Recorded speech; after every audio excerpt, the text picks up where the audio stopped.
Hey there, I'm Sully, and welcome to the Gun Club. Alrighty, have a few interesting things to share today. A couple of interesting adventures. Over the last couple days, I went over and there was a really interesting get together they had at Jeff Lynch Appliance, of all places. Yeah, I went to an appliance store, and wasn't it cool? It was actually part of the 2A Shall Not Be Infringed rally they held up in Greenville, South Carolina. And that's pretty local to me. It was, about a 30-minute trip. And normally I try not to be very political on this channel. I try to get into guns and fun stuff. And I don't want to get into the deep, dark side of politics. Then again, hang on a minute. On the other side of the coin, if we're going to talk about our right to keep and bear arms, or the fact that we like to be able to have guns, or the fact that we like to be able to use our firearms if needed, we don't like to, but we like the fact that if needed, we can use our firearms in defense of ourselves or our family. If someone's breaking in, we talk about good guys with a gun. We talk about generally what? Things we like, guns. Well, this rally was a get together, and it was a little bit on the political side. There was also a lot of really interesting stuff there. And I want to share some information about some of the groups that were there. Really cool time. I'll be honest with you, it sort of came up at the last minute. I would have put it out earlier. I didn't know about it till about Tuesday of last week and didn't really know exactly what was going on. They did have some political individuals there. Various members of the South Carolina Republican Freedom Caucus were there. And they are, again, not just South Carolina legislators who happen to be Republicans or happen to have an R behind their name. These are individuals who have proven to stand up for things such as constitutional carry, which we almost got last year.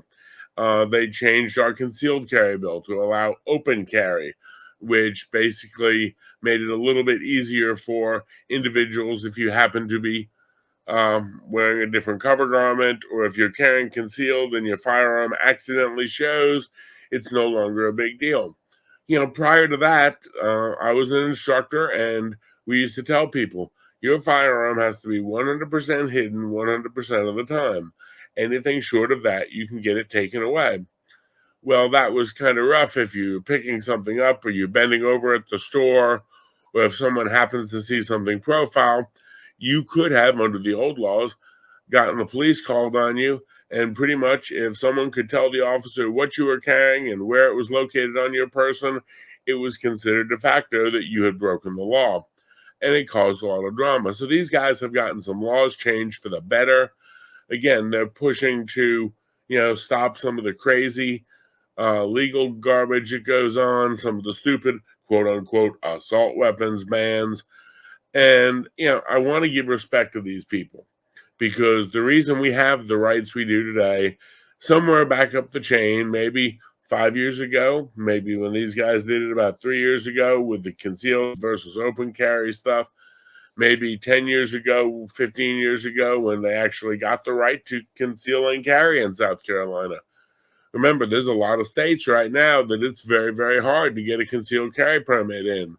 South Carolina, because of people like this, is a shall issue state. This state, if you meet the requirements, the government shall explain why they shall issue. Period. The end. They've got to give it to you.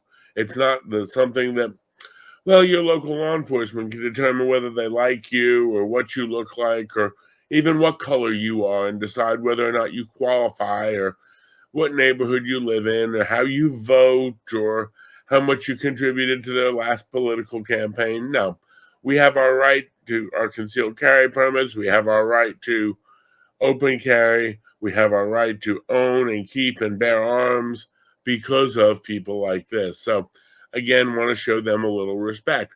I also found out about an interesting group, and I'm going to share some stuff about some of this with you today. Beyond that, there were, live music there. They did have a few food trucks there. They had a barbecue truck there, was selling barbecue. They had a pizza place there, had their pizza truck out there serving. There were snow cones. There were some kids, laser tag stuff set up. It was definitely a kind of fun day. So yeah, even though it was a little bit on the serious side, it definitely had a fun time a little bit with it. So well worth my time, and I want to respect a lot of the people who put this together. A lot of the coordination came for it from various groups, and I'm going to shout these groups out. First of all, Businesses for Liberty. That's a South Carolina and North Carolina group, I believe. It's run by a gentleman named Eric Cochran. If you've never heard him speak, he is a wonderful, passionate speaker. He is actually, I believe, Irish by birth, but patriot of the U.S. by choice. Very pro America, very pro business, very pro freedom, very pro 2A, very pro small government, and very pro shall not be infringed. His organization, Businesses for Liberty, is a great way we recognize local businesses that support our rights, support our freedoms. And so his group was very instrumental in putting it together, and he was one of the big speakers there. They also had United Patriots Alliance there, which had, again, a lot of information about local legislative stuff, federal legislative stuff. They actually had ways that we could, help donate to the cause for legislation. Also, letters to our congressmen, different petitions for things such as sanctuary states, sanctuary counties, things such as that. So, got to give them a big shout out. Next one, Jeff Lynch Appliance Center. Now, why am I giving them a shout out? Well, let's backtrack a little bit. If you look at where this place was held, this event was held, was in the parking lot of Jeff Lynch Appliance Center. They let us pretty much Saturday at 6 o'clock turn their parking lot in front of their store into a wonderful 2A shall not be infringed freedom action rally. We had a band, we had concert there. I'm sure that, they put a lot of effort and time into putting this on, cordoning it off and everything else. Also, one of the people involved with Jeff Lynch, I don't know whether he's the president, the CEO, the owner, or the grand poobah, Mark Lynch. He also, much like Eric, is a very patriotic, very pro-freedom individual. And I want to give him and his business a big shout out because you know what? If you need a fridge, you need a TV, you need something, and you happen to be in the Greenville area, why pay and give money to businesses that hate you, hate your values, and would love to do nothing more than take half of that money or some of that money and contribute it to some gun-grabbing politician who's going to take your shit away? Guess what? I like my ability to keep and bear arms. Therefore, I'm going to support businesses that will support that. There's no doubt in my mind whatsoever that the powers that be at Jeff Lynch, they support our rights and we need to support them. Now, I'm not telling you if you're in Texas or Minnesota that you need to book on down to Jeff Lynch and get your next fridge. But again, if you're in the upstate area, you're in Greenville, and you're looking for an appliance, a fridge, something else, check these guys out. Again, let's support the businesses, whether it's Businesses for Liberty businesses, that they support our rights. Let's support places like UPA, United Patriots Alliance. They support our rights. Let's support Jeff Lynch Appliance Center. He supports our rights. And I bring these up because, hey, what are we seeing nowadays? So many of the corporations have gone all in on gun control or anything else. Let's take cell phones. Now, I've got cell phones. Got a couple of them, one for home, one for work. If the company I run my cell phone through, the carrier, if they hate my values, if they hate my ability to keep and bear arms, or imagine if 10% of my phone bill every month goes to some anti-gun organization and I'm literally running my phone and helping pay to get my guns taken away. That's counterproductive. So again, finding businesses that support our values, again, whether it's Eric Cochran's group with Businesses for Liberty, looking up and saying, hey, is there a small business I can support, a mom and dad? Why do we think about it also? I know some of the big box stores do a lot of great things for the community, but you know what? When you buy from a local small business, you're actually supporting that business, and a lot of times they're going to spend that money in the community. Maybe they're not owned by some big DEI conglomerate, or we can get all political about who owns what and who does what, but let's just say there are some businesses that are out there that, even if the business itself is an American business, perhaps 50% of their shareholders or 30% of their shareholders are somehow hooked up with other entities, other interests, the CCP or Vanguard or BlackRock or any of that stuff. Again, let's not go down that whole big rabbit hole. You know what? I can tell you, if I go down the road here and I go to Ed's gun store, I know Ed is not contributing money to whatever woke propagandist group. If I go up to Jeff Lynch and I buy a TV, I can pretty much guarantee that that TV is not going, Jeff's not funneling money out the back door to a anti-gun group. I also know I can walk into Jeff's store, and if I happen to be carrying, I'm not going to be thrown out like I'm some kind of psycho or some kind of bum because I'm happen to be carrying my firearm. So again, support the businesses that support us. Another thing I learned about, and this is really interesting, I've been around the gun stuff for a while, lived in South Carolina since '99. Didn't know this group existed, but I want to give a big shout out, especially when we talk about the topic of tonight, to the Greenville Hurricanes Youth Marksmanship Program and Summer Camp. Now, they actually run a summer camp in conjunction with one of the local shooting ranges, Sharpshooters Range. I've got their stuff right here. I've got the link there. Sharpshooters Summer Camp. They've got held right up on Rutherford Road in Greenville. And this is open to any child rising 5th through 12th grader. Now, me personally, first time I was ever looking at handling a firearm, doing anything with a firearm, my middle school had a riflery team. There was a rifle range down in the basement of the middle school where we could actually shoot real live firearms. Now, it was 22 long rifle stuff, basically plinking, things like that. We're talking like Marlins things, but as a general rule of thumb, a lot of us who are passionate gun owners now, who are responsibly armed citizens, who will defend others, who will be the good guy with a gun if something is to happen, those who will share firearms safety and firearms culture with our neighbors who may not have learned or grown up that way. We learned as kids. We learned because,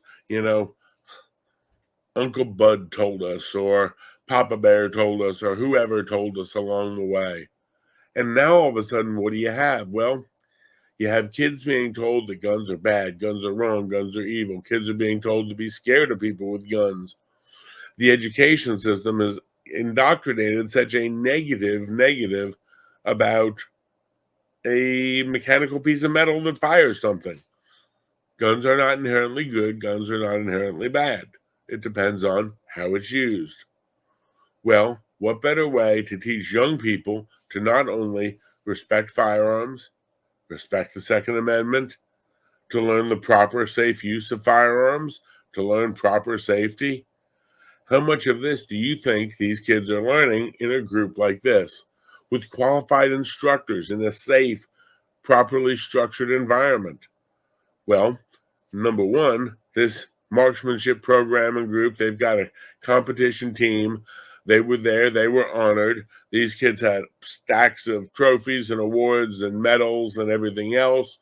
And they're going to various competitions and things like that.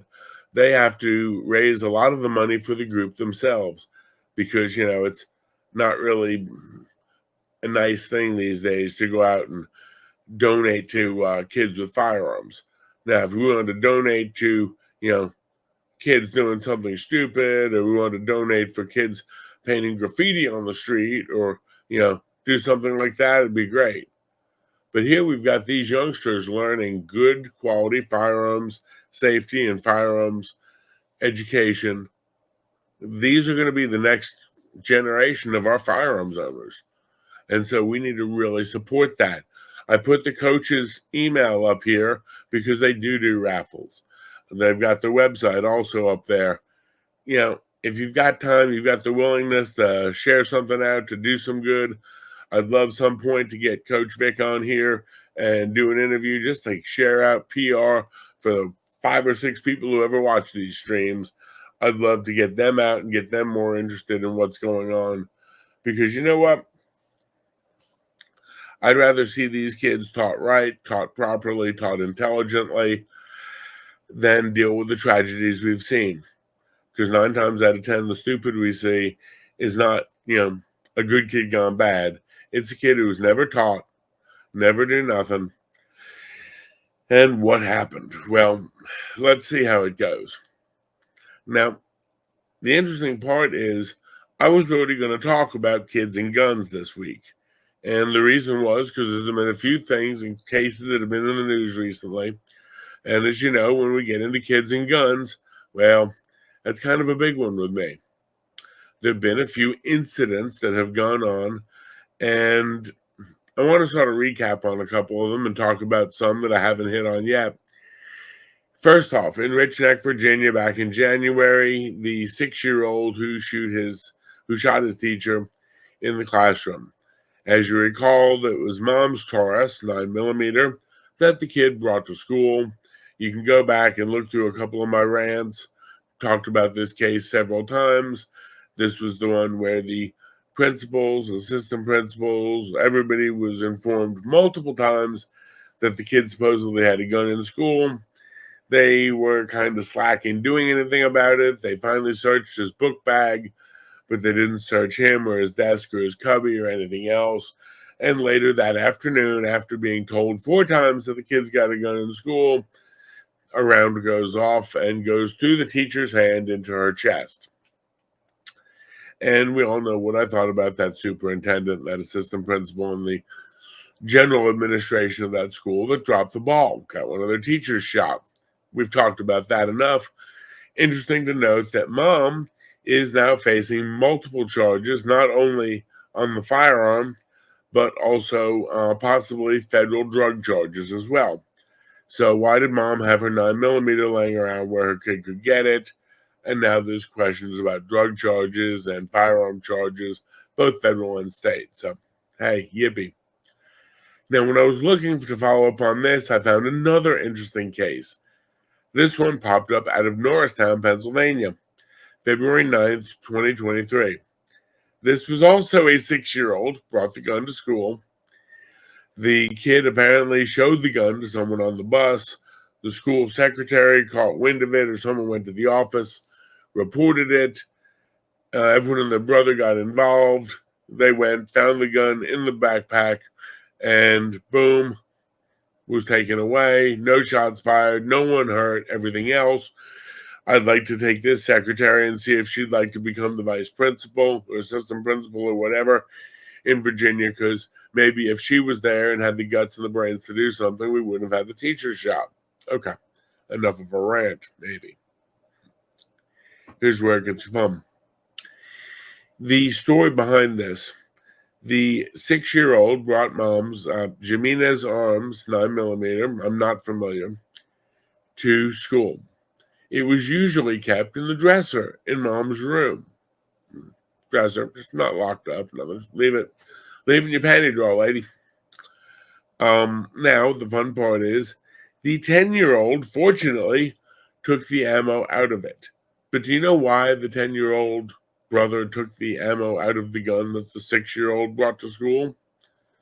Because he liked to play with it. He liked to go around and pretend to shoot the little brother with the empty gun. Can we all be thankful there wasn't one in the tube? Can we all be thankful mom didn't have one in the chamber, or that the kid knew how to at least unload the gun? So we've got this 10-year-old running around with chasing the 6-year-old, using mom's empty gun, and so the 6-year-old decides it's fun, so brings it for show and tell. Yeah, mom's facing charges. Mom has been charged with at least a breach of the school safety code and something else. It doesn't look like it's going to be like a major federal felony or anything like Our Lady Above. But again, it's like, folks, responsible firearm ownership. Come on. This can't be that hard. It really cannot.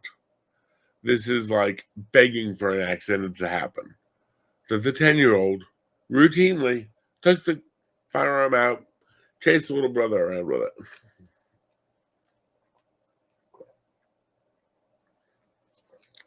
Guess we can be glad that the 10-year-old knew how to unload it. I guess we can also be glad that he didn't either reload it or that mom didn't need it for self-defense and find it unloaded when she thought she had left it loaded. I mean, there's just so many things could happen here. Could we have lost a kid? Yeah. Could we have had another tragedy? Yeah. Would we all be screaming, oh, they need gun control. We need better gun control. No, we need a responsible parent. We need safe storage. I don't want safe storage laws because I really don't think safe storage laws work. We need some safe storage on this one, definitely. And we'll talk a little bit about why safe storage laws may not be the best thing. Now, take this one to North Carolina less than a week later. A 6-year-old brings a gun to school. We got 3 6-year-olds in a time period of 6 weeks bringing guns to school. Now, this one, the SRO, school resource officer, law enforcement on site, was notified by administration, and the firearm was removed from the child. This one belonged to a gentleman who lived in the same house as the kid, although was not related, was 58 years of age, and apparently he left his gun laying around in his panty drawer, his sock drawer, whatever. I don't know. But we've got 3 cases with 6-year-olds bringing damn guns to school, and I've got a major problem. I'm all for the right to keep and bear arms, but we need to be doing it responsibly. And these, cases really kind of make me wonder. Now, the next case is where it's going to blow my mind a little bit more, and I'm going to probably go on a little bit of a rant.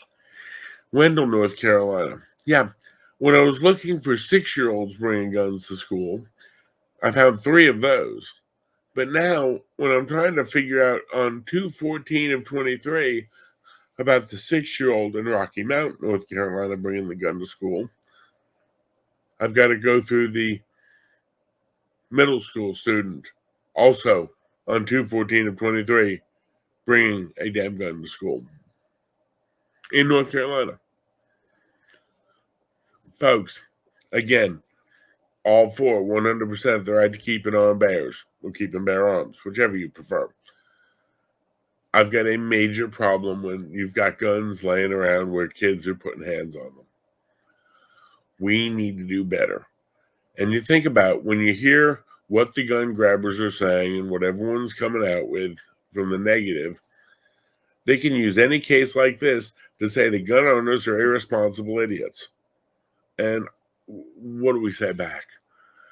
All the politicians who want to fight for us, who want to fight for our rights, we're giving their enemies, their adversaries, the gun grabbing bunch down there, we're giving them a hell of a lot of ammunition to fight. And it's just not worth it, folks. Be smart, please. I don't push and I don't believe in safe storage laws. And the reason I say that is the minute we have a safe storage law, it has to be, they'll specify everything out. It has to be this kind of lockbox or this kind of safe with this kind of key or this kind of passcode. That may be too expensive for someone. That may be cost prohibitive. If just in order to have a firearm in your house, the government can come in and inspect what kind of safe you have. Could that happen? It does happen in Europe. If you wish to buy, say, a shotgun for game shooting in Europe and parts of Britain, the government can come in and they can, I want to see how your guns are stored, and you have to show them.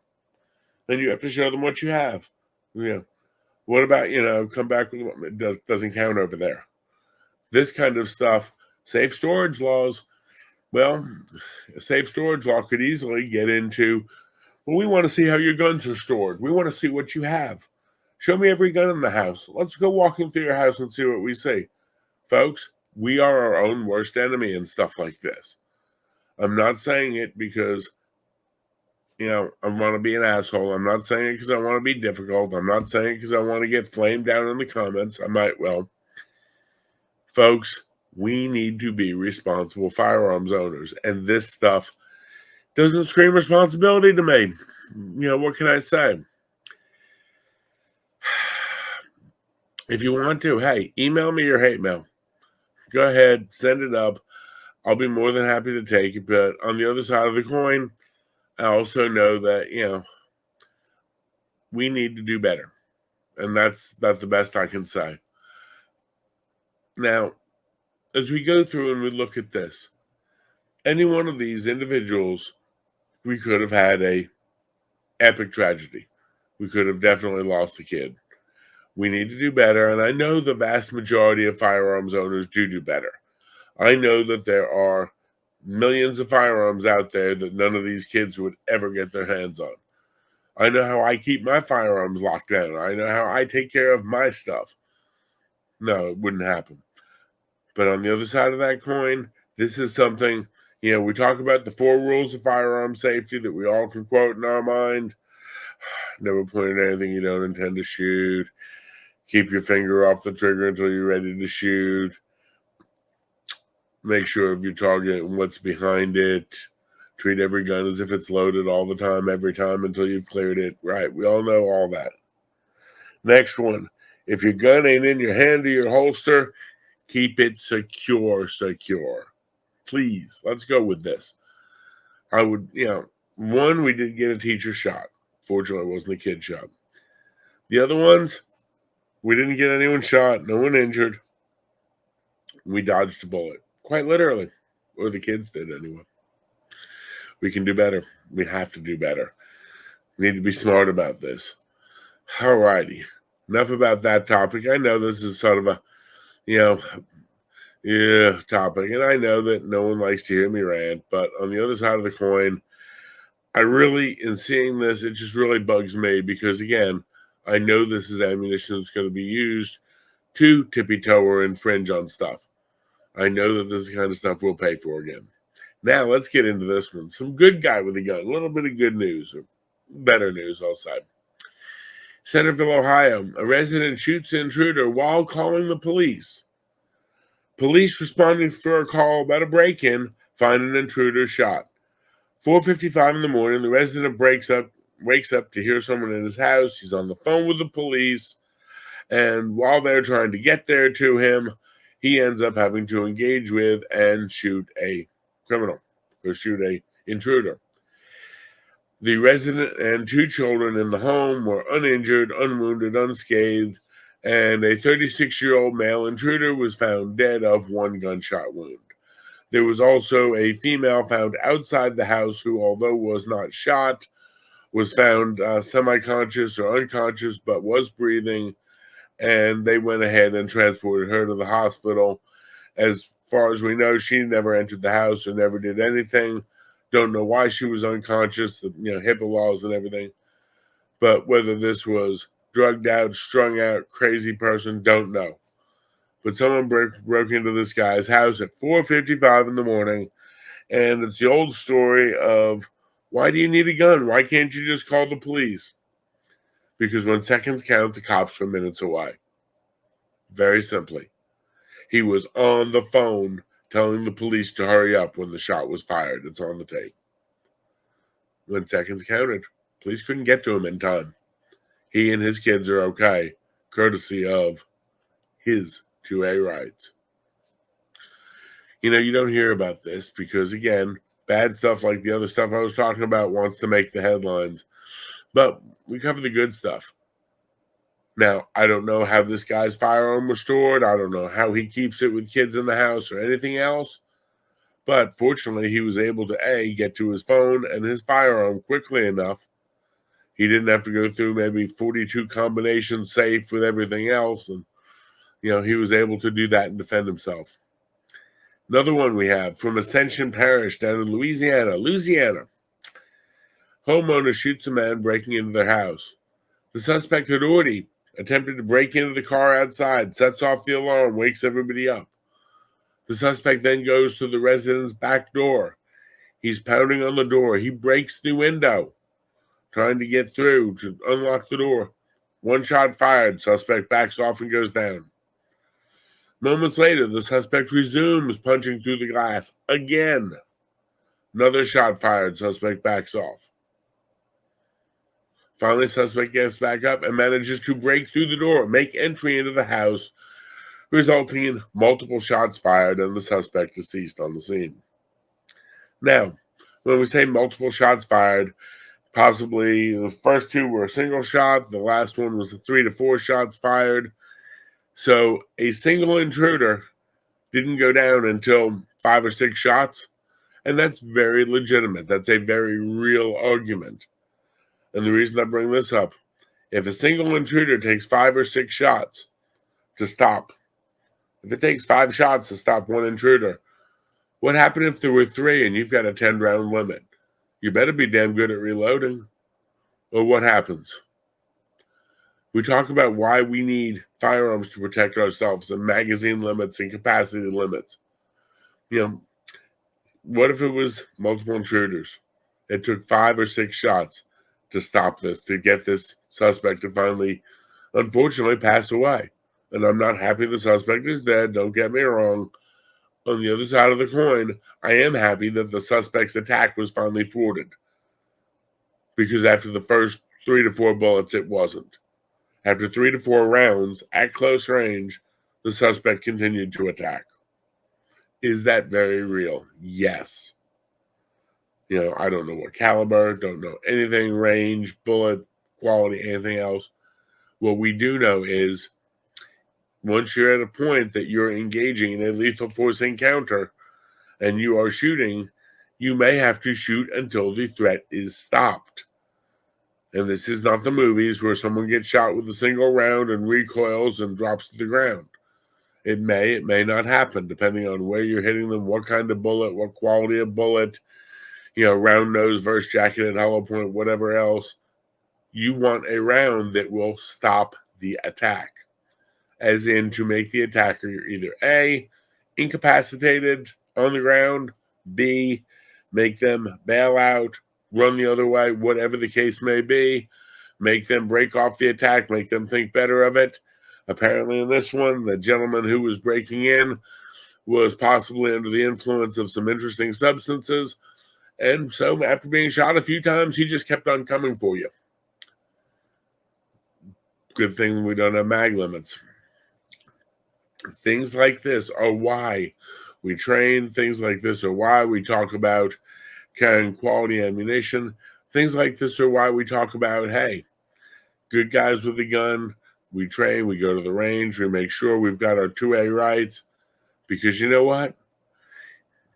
Not going to help anybody else if you can't help yourself. Now, folks, if you would, please give me a thumbs up down there on the Rumble button. Go ahead, share this out to your friends. We try to bring good information, try to bring interesting information.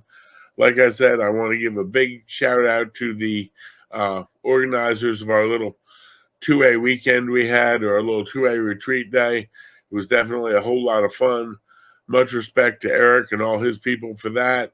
And again, much respect to the Greenville Sharpshooters, the Greenville Hurricanes, youth marksmanship program. Kids who are doing this, kids who are learning from this stuff, they are the future of our hobby. They're the future of our 2A rights. And that's going to be what teaches kids that maybe guns aren't always a bad thing. Maybe they'll learn to hunt. Maybe they'll learn for self-defense. Maybe they'll learn for marksmanship. Maybe they're our future instructors someday.